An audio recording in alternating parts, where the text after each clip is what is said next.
खोजी टीवी के मुअज़्ज़िज़ दोस्तों, मैं हूं माजिद मलिक और आप तमाम देखने और सुनने वालों को अस्सलाम वालेकुम। नाज़रीन ग्रामी, कारगिल और तिब्बत में मैदान सज गया। चाइना ने भारतीय फौज को टफ टाइम दे दिया, बड़ी पेशकदमी कर डाली। बड़े इलाके पर कब्जे के अलावा एक बार फिर से चीन ने भारतीय फौज की ठुकाई कर दी, जबकि चीन सरहद पर ऑप्टिकल फाइबर बिछा रहा है ताकि जंग के दिनों में आसानी के साथ भारत पर मिसाइल बरसा सके। कारगिल और तिब्बत में चीन ने कौन सी अहम कामयाबी हासिल की और क्या आमदा सर्दियों में चीन भारत को बड़ा सरप्राइज देने जा रहा है, आज हम आपको इसी हवाले से अहम मालूमात फ्राहम करने की कोशिश करेंगे। मगर यहाँ हस्ब रिवायत चैनल पर नए शामिल होने वाले दोस्तों से दरखास्त करते चलें कि पहले यूट्यूब के इस मुनफरिद चैनल खोजी टीवी को सब्सक्राइब करते हुए साथ मौजूद बेल आइकन को भी क्लिक कर दें ताकि हर नई आने वाली वीडियो की नोटिफिकेशन आप तक बाकायदगी के साथ पहुंचती रहे। नीज हमारी इन काफियों का सिला हमारी वीडियोस को लाइक करके जरूर दिया कीजिए। तो आइए चलते हैं आज के इस अहम मौजू की जानिब। मुअज़्ज़िज़ दोस्तों, चीन और भारत के दरमियान लद्दाख सरहदी तनाज़े पर फिर फौजी इक़दामात शुरू हो गए। बुज़दिल भारत ने चीन से मार खाने के बाद 45,000 से ज्यादा फौजी लद्दाख में तैनात कर दिए। खबर यह भी है कि ऑयल डिपो में फ्यूल का स्टॉक और राशन भी जमा किया जा रहा है।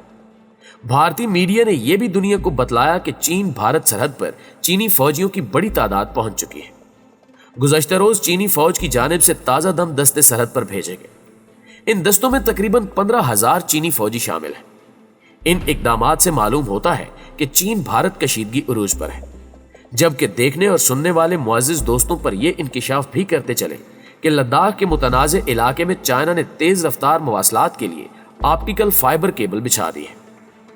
ऑप्टिकल फाइबर सिक्योरिटी मवासलात के साथ तस्वीर और दस्तावेजात जैसा डाटा भेजने की सलाहियत भी रखती है, जबकि इस केबल को मिसाइल लॉन्चिंग पैड के साथ मुंसलिक करके बर्क रफ्तारी से दुश्मन पर मिसाइल भी दागे जा सकते हैं। चीनी फौजी अफसरान ने इस हवाले से कहा कि चीन जदीद तरीन टेक्नोलॉजी की हामिल फाइबर ऑप्टिकल केबल्स की मदद से भारत पर मिसाइल फायर करने की सलाहियत रखता है और अगर जंग हुई तो चाइना लद्दाख में बिछाई जाने वाली ऑप्टिकल फाइबर केबल्स का सहारा लेगा।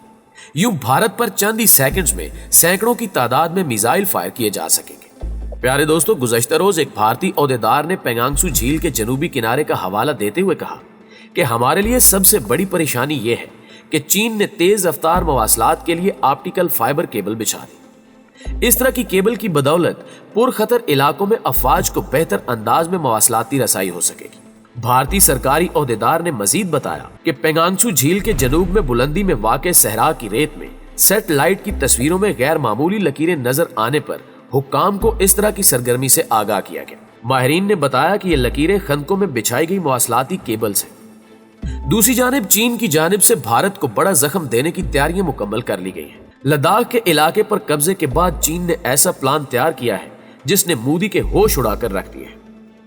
चंद दिन कबल चीनी वज़ीर दिफा ने भारत को पैगाम भेजा था कि आने वाली सर्दियां भारत की मौत साबित होंगी। इस बयान की असल हकीकत तब सामने आई जब चीनी फौज ने आला क़यादत के कहने पर कारगिल और तिब्बत के इलाका जात में मौजूद भारतीय चौकियों पर हमला कर दिया। तफसीलात के मुताबिक तिब्बत और कारगिल के इलाके मैदान जंग बनने जा रहे हैं। लद्दाख में चीनी फौज ने अपनी पोजीशन जैसे ही मजबूत की तो चीन की आला क़यादत ने भारत को चारों साइड से घेर कर मारने का फैसला किया और कारगिल की ऊंची चोटियों पर भारतीय फौजियों की लाशें गिराई जा रही हैं। चीन ने तिब्बत के कई इलाकों पर भी कंट्रोल हासिल कर लिया है, जबकि इत्तला यह भी है कि चाइना ने लद्दाख और कारगिल को जोड़ने वाले दौलत बेग पुल पर भी अपनी अफवाज तैनात कर दी है।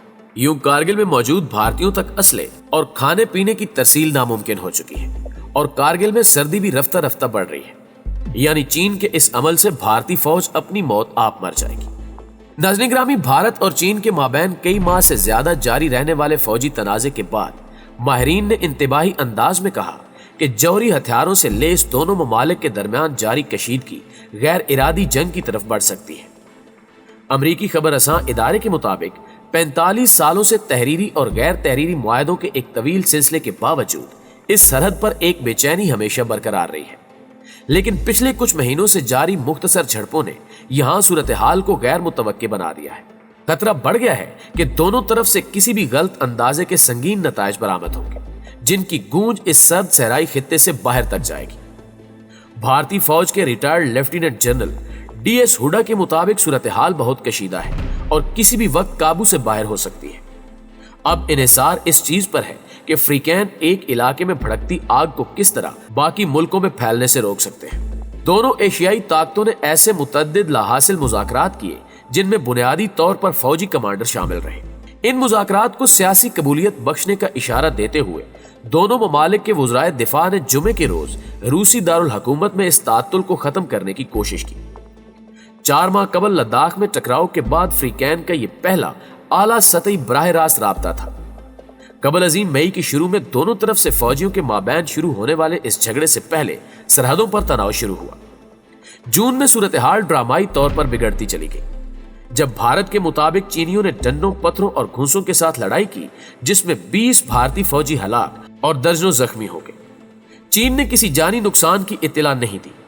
یہ تنازع دنیا کے بلند ترین علاقے اور وہاں واقع ایک ایسے گلیشیئر پر ہے جو دنیا کے سب سے بڑے آبپاشی نظام کو پانی فراہم کرنے کا ایک ذریعہ ہے۔ ڈی ایس سوڈا نے مزید کہا کہ ان کے خیال میں دونوں طرف سے کسی بڑی جنگ کی خواہش موجود نہیں، لیکن المیہ ہوگا کہ ایسی کسی بھی جھڑپ کے بعد ایک دم سارے معاہدے اور سرحدی احتیاطیں دھری رہ جائیں۔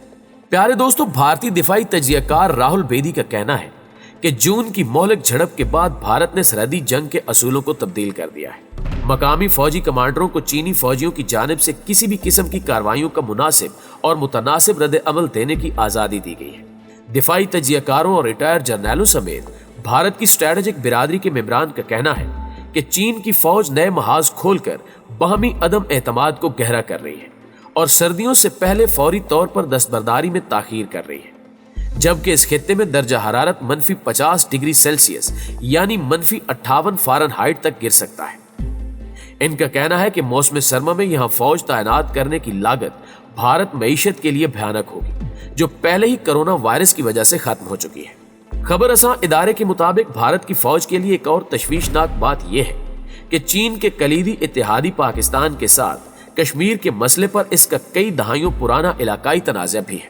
بھارتی فوجی پالیسی سازوں کا کہنا ہے کہ اگر بھارت اور چین کے مابین ایک باقاعدہ جنگ ہوتی ہے تو پاکستان چین کے ساتھ کھڑا ہو سکتا ہے، جس سے بھارت کے لیے اور بھی خطرناک صورتحال پیدا ہو سکتی ہے۔ بھارت نے غیر قانونی طور پر مقبوضہ کشمیر کے لداخ کو وفاقی سرزمین قرار دیا ہے اور 5 اگست 2019 میں اسے مقبوضہ وادی سے علیحدہ کر دیا۔ چین اس اقدام کی شدید مذمت کرنے والے ممالک میں شامل تھا، جس نے اسے سلامتی کونسل سمیت بین الاقوامی فورمز پر اٹھایا۔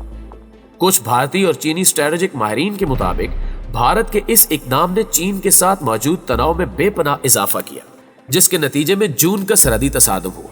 ناظرین گرامی، خود بھارت کی دفاعی تجزیہ کار پروین سونی نے کہا کہ ہم ایک انتہائی مشکل مرحلے میں داخل ہو رہے ہیں۔ چین اور بھارت جنگ سے بچنا چاہتے ہیں، لیکن اگر کسی جنگ کا آغاز ہوتا ہے تو پاکستان کشمیر کو گھیرے میں لے لے گا۔ یہ کشمکش 3 محاذوں پر پھیل جائے گی اور پھر بھارت جیت نہیں سکے گا، کیونکہ چین اور پاکستان ایک پیج پر ہیں۔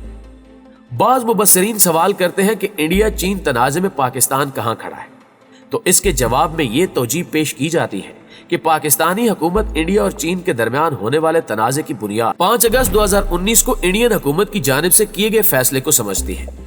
اس فیصلے کے تحت جہاں انڈیا کے زیر انتظام کشمیر کی خصوصی آئینی حیثیت ختم کی گئی، وہیں لداخ کے حوالے سے بھی اہم فیصلہ لیا گیا۔ چین نے اسی دوران ایک بیان میں پہلے ہی انڈیا کو متنبہ کیا تھا کہ لداخ کے خطے کی حیثیت بدلنا صحیح نہیں ہوگا۔ پاکستان نے نہ صرف چین کی اس بیان پر حمایت کی، بلکہ اس کے عوض چین نے متواتر اقوام متحدہ کی سلامتی کونسل میں انڈیا کے زیر انتظام کشمیر کے معاملے پر پاکستان کا ساتھ دیا، جبکہ 5 اگست 2019 کے بعد کشمیر پر ہونے والے 2 سیشن میں چین نے پاکستان کی حمایت کی۔